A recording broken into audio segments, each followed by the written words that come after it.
Okay, first things first, if you hear any noise in the background, rain, thunder, or lightning, well, I have a severe thunderstorm going on right now in Tennessee, and there's nothing I can do about that because it's, raining and lightning outside. And I'm not letting a little bit of a thunderstorm stop me from expressing my thoughts about Snafu Season 2, Episode 1. So, I bet majority of you right now are very shocked to see me reviewing Season 2, because I said I wasn't going to review it. I did say I was going to try to review it, and here I am, reviewing Episode 1. Slightly late, but I'm kind of, I guess I can be considered on time. I mean, let's face it, okay? I've had to finish Gintama, 265 plus episode anime. I need to watch the movie. I gotta watch Haruhi's, The Disappearance of Haruhi. That's what I gotta watch. And then I gotta watch DxD Season 1, Season 2, and then I watch Snafu. So I've been, oh my god, I've just been watching nothing but anime, like binge watching episode after episode after episode after episode. Like, soon as I finished Gintama and I did the review, I went straight to Snafu. Soon as I finished, Snafu, I'm starting Haruhi, and I gotta, start working on the review of Haruhi, when it finally comes out. Like, I know the episode's out in Raw, but I gotta start working on that, Yuki-type spin-off series.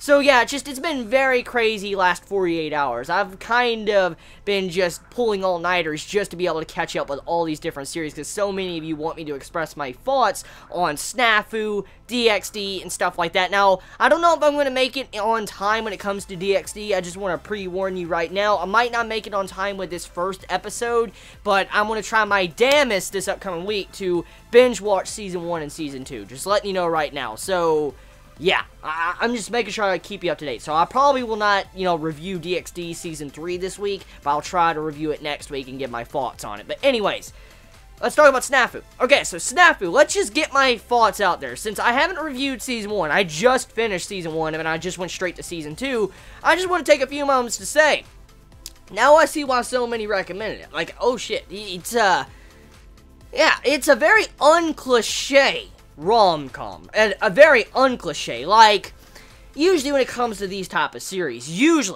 majority of the time, usually there is a bunch of female characters that are mainly focused around our main male character that wants to go out with him. Usually you have this large-ass harem and you have nothing but fan service everywhere, littered the entire episode. And Snafu doesn't do that. It does not do that. It bitch slapped me. It really bitch slapped me. I mean, I never decided not to watch, Snafu because of fan service or if it was a rom-com. I never decided not to watch the series because of that. I just never got around to watching the series and trying it out.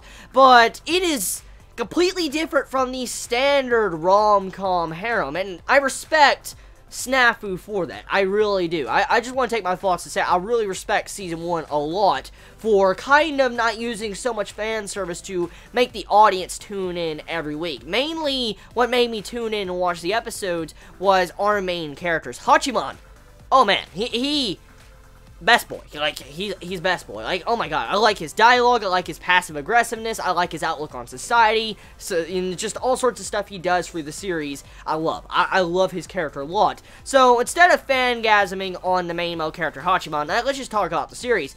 So, Snafu.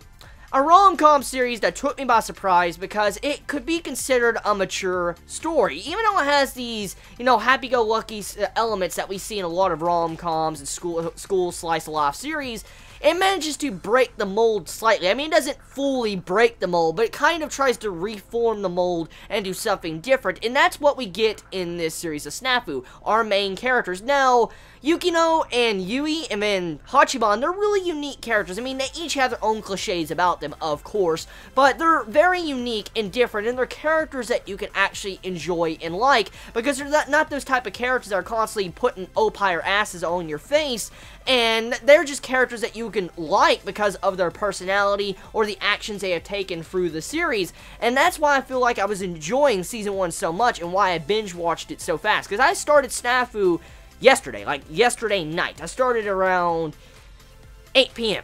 and now it's the next day. I pulled all-nighter and I was watching it off and on while I was doing other things, but the point of it is that, yeah, Snafu is good. It's a very good series. So now that I got that across, let's talk about Season 2.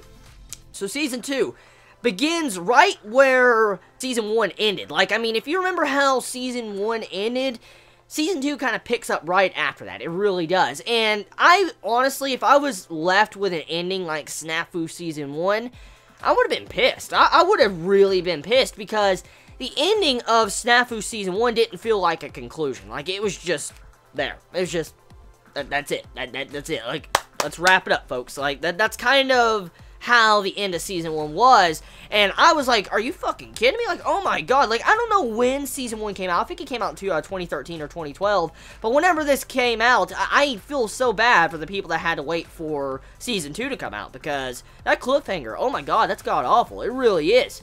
And just to see how it picks up right after that, it's kind of like, I'm glad I waited so long before I started this series, because I mean, I feel refreshed, I feel like I know a lot of things that's going on, and I feel like, you know, I got the grasp of Season 1, I could dive in straight to Season 2, and it picks up right after that. Now, here's the shocking thing. Now, people that haven't watched Season 1 for quite a long time, like, if you're one of those few that probably watched Snafu when it first started airing maybe years ago or months ago, I don't know when Season 1 came out, but if you're one of those that watched Snafu when it first started coming out, you probably don't realize the difference when it comes to Season 1 and Season 2, which I want to point out. When I went from Season 1 straight to Season 2, that's exactly what I did. I finished Episode 13 of Snafu, and then I went straight to Episode 1 of Season 2. I went straight after that. I noticed a jump in the quality. The quality of the animation. The animation quality changed.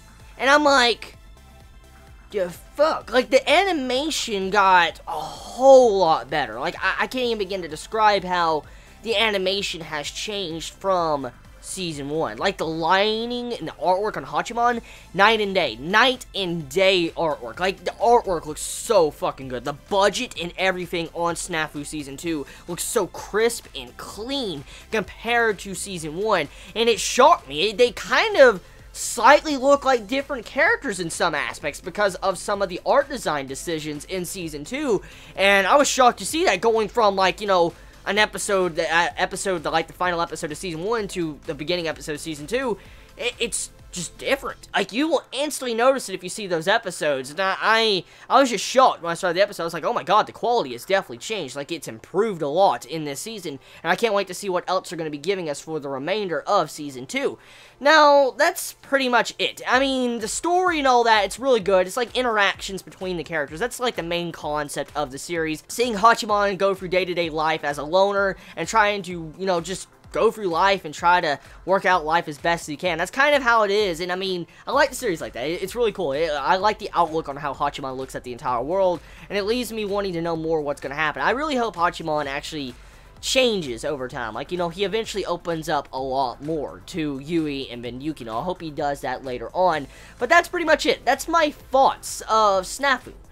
So, yeah, tell me your thoughts. How'd you feel about Episode 1 of Season 2? Did you enjoy it? Did you hate it? I love y'all so much. Please be safe.